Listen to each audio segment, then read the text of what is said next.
નમસ્કાર મિત્રો 2024-25માં દરેક વૃદ્ધને મળશે 15,000 રૂપિયા, જે રાજ્ય સરકારની યોજના છે।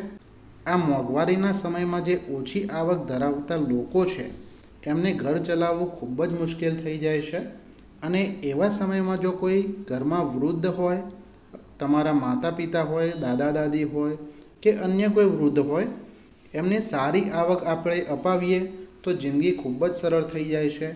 કારણ કે એમની દવાઓનો જે ખર્ચો છે, આ બધા જે ખર્ચા હોય છે તેને તમે આસાનીથી પહોંચી વળી શકો છો। તો આજના વિડીયોમાં આપણે આવી જ એક યોજના વિશે વાત કરવા જઈ રહ્યા છીએ કે જેમાં આ લાભ તમને કેવી રીતે મળે છે, ડોક્યુમેન્ટ તમારે કયા કયા જોઈશે, આ લાભ મેળવવા માટે ફોર્મ કેવી રીતે ભરવાનું છે, ફોર્મ ક્યાં જમા કરાવવાનું છે, વગેરે વગેરે તેની તમામ માહિતી આપણે આજના વિડીયોમાં જોવા જઈશું। તો મિત્રો તમે વિડીયોને છેલ્લે સુધી જોજો, અને ચેનલમાં જો નવા હોય તો ચેનલને સબસ્ક્રાઈબ કરી લેજો। સબસ્ક્રાઈબ કરવા માટે જે લાલ કલરનું બટન છે તેને પ્રેસ કરીને બાજુમાં જે બેલનું નિશાન છે તેને પ્રેસ કરવાનું રહે છે, અને બેલ આઇકોનને પ્રેસ કરવાનું રહે છે। તો તમે આ ચેનલને ફ્રીમાં સબસ્ક્રાઈબ કરી શકશો અને નવા નવા વિડીયો તમે મેળવી શકશો। હવે મિત્રો આ જે યોજના છે, આ યોજનાનું નામ છે નિરાધાર વૃદ્ધ પેન્શન યોજના। હવે મિત્રો આ જે યોજના છે, આમાં જે લાભ છે એ કોને મળી શકે છે, અરજી અપાવવાનું એટલે કે તમે જે અરજી આપવાના છો તેનું સ્થળ કેવું રહેશે, અરજીપત્રક સાથે જે જોડવાના દસ્તાવેજો છે, તમારે કયા કયા પ્રૂફ લઈ જવાના છે તેની આપણે વિગત મેળવીશું। યોજના હેઠળ મળવાપાત્ર લાભ એટલે કે આ યોજનામાં તમને કેટલા રૂપિયા મળશે, સહાયની ચૂકવણી કેવી રીતે થશે એટલે કે તમને કેશ મળશે કે ડાયરેક્ટ તમારા બેંક એકાઉન્ટમાં આવશે તેની પણ આપણે ચર્ચા કરવાના છીએ।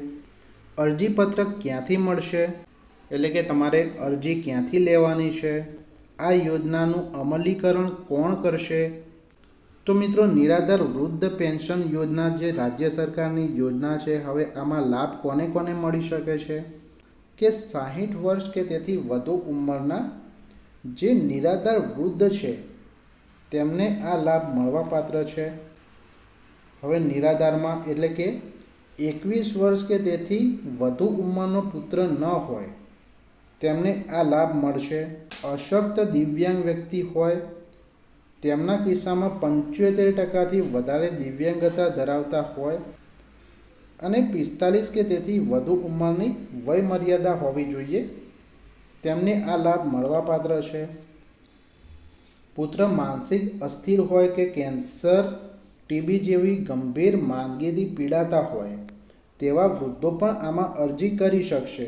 એટલે કે જેમનો પુત્ર 21 વર્ષ કે તેથી વધુ ઉંમરનો હોય પણ માનસિક અસ્થિર હોય અથવા તો કેન્સર, ટીબી જેવા ગંભીર માંદગીથી પીડાતા હોય તેવા વૃદ્ધો પણ આમાં અરજી કરી શકશે।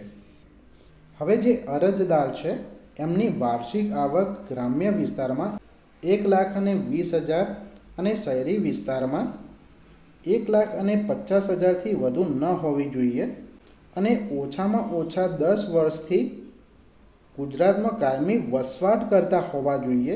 હવે જે આ લાભ મળવાપાત્ર છે આમાં 60થી વધુ વય ધરાવનાર જે દંપતી છે એમને બંનેને આ લાભ મળશે। એટલે કે તમારા ઘરમાં કોઈ દાદા દાદી હોય તો આ બંનેને લાભ મળવાપાત્ર છે। અરજી આપવાનું સ્થળ તમારે કયું રહેશે તો સંબંધિત જિલ્લા અથવા તાલુકાના જન સેવા કેન્દ્ર, મામલતદાર કચેરી, ગ્રામ્ય કક્ષાએ ગ્રામ પંચાયતથી ઓનલાઈન અરજી કરી શકાય, અને આ માટેની જે વેબસાઇટ છે એ www.digitalgujarat.in આ વેબસાઇટ ઉપરથી તમે અરજી કરી શકો છો। અરજીપત્રક સાથે જે જોડવાના ડોક્યુમેન્ટ છે તો તેમાં ઉંમરનું પ્રમાણપત્ર અથવા તો શાળા છોડ્યાનું પ્રમાણપત્ર અથવા તો ડૉક્ટરશ્રી દ્વારા આપવામાં આવેલ વય મર્યાદા પત્ર, આ ત્રણમાંથી ગમે તે એક લઈ જવાનું છે। પછી આવકનો દાખલો, દિવ્યાંગતાના કિસ્સામાં દિવ્યાંગતાનું પ્રમાણપત્ર, 21 વર્ષથી મોટી ઉંમરનો પુત્ર ન હોય તેનું certificate, Aadhaar card, bank post office account એટલે કે જે તમારે પૈસા આવશે ડાયરેક્ટ તમારા બેંકના એકાઉન્ટમાં અથવા પોસ્ટના એકાઉન્ટમાં આવશે, તો તેનું એકાઉન્ટ લઈ જવાનું છે, રેશન કાર્ડ લઈ જવાનું છે.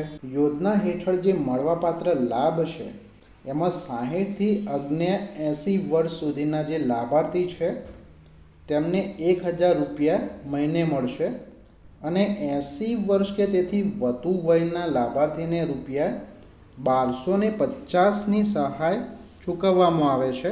હવે સહાયની ચૂકવણી કેવી રીતે થશે? તો ડીબીટી એટલે કે ડાયરેક્ટ બેંક ટ્રાન્સફર એટલે કે ડાયરેક્ટ તમારા બેંકના એકાઉન્ટમાં પૈસા આવી જશે. અરજીપત્રક ક્યાંથી મળશે? તો મિત્રો તમને અરજીપત્રક જિલ્લા કલેક્ટર કચેરી, મામલતદાર કચેરીથી આ અરજીપત્રક તમે વિનામૂલ્યે મેળવી શકો છો અથવા તો ગ્રામ્ય કક્ષાએથી વીસીઈ ગ્રામ્ય પંચાયતથી ઓનલાઈન અરજી કરી શકાય છે અને નીચે દર્શાવેલ જે લિંક છે એના ઉપરથી તમે ફોર્મ પણ ડાઉનલોડ કરી શકો છો. મંજૂર અથવા તો જે ના મંજૂર કરવાની જે સત્તા છે એ મામલતદારને આપવામાં આવેલ છે. હવે મિત્રો યોજનાનું અમલીકરણ કોણ કરશે? તો સંબંધિત મામલતદાર કચેરી યોજનાનું અમલીકરણ કરશે.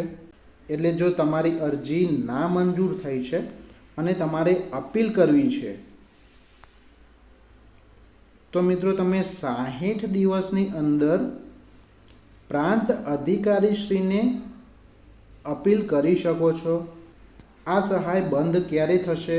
તો લાભાર્થીનું જ્યારે અવસાન થાય છે ત્યારે આ સહાય તમારી બંધ થઈ જશે. તો મિત્રો આ હતી નિરાધાર વૃદ્ધ પેન્શન યોજના અંગેની જાણકારી. મિત્રો તમને આમાં લાભ મળ્યો છે તો તમે કમેન્ટમાં હા લખી શકો છો અને જો તમને લાભ નથી મળ્યો તો તમે કમેન્ટમાં ના લખી શકો છો. તો નવા વિડીયો સાથે મિત્રો ફરી મળીશું. ત્યાં સુધી રજા લઈએ. Thank you.